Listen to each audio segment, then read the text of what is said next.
50 strangers, one unforgiving land, and no second chances. Beneath the crimson cliffs of the Minecraft Badlands, 50 players awaken, each with their own story, their own scars, and their own dreams. The sun scorches on the cracked earth, resources are scarce, and trust is even scarcer. Will they rise together, forging bonds in the dust and building thriving civilizations from nothing? Or will fear, greed, and desperation tear them apart? Alliances will form, betrayals will sting, heroes will rise, and some will fall. This is not just a game. This is the 50-player Badlands experiment. Let the story begin. As the players spawn, they realize the severity of their situation. This will not be an easy while. They fight for the food and they fight for the wood. Some people found community in their suffering and started to collaborate as they explored. Do trust me. No! This is the Keepers, and they have one very special item. See, before the event even started, I wrote and placed 2 books with some lore relating to the server's future that players can find. And these books were a thing everyone wanted to get their hands on. One was placed easily in a structure.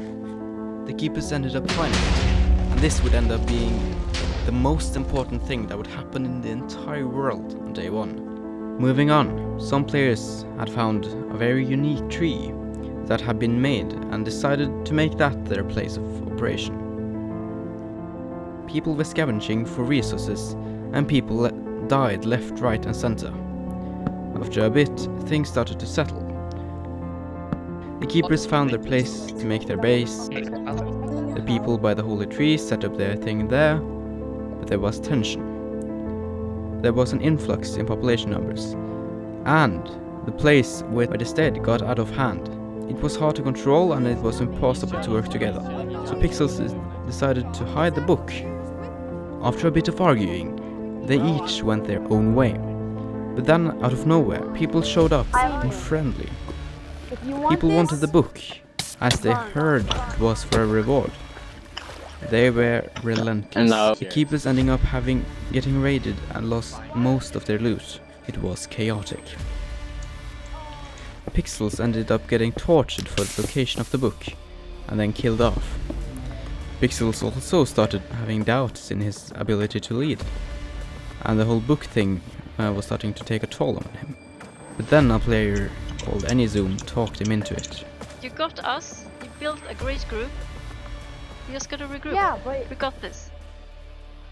I But have the don't book. tell people Everyone about else- the book. I have the book. Nobody else has Hide it. it. Hide it.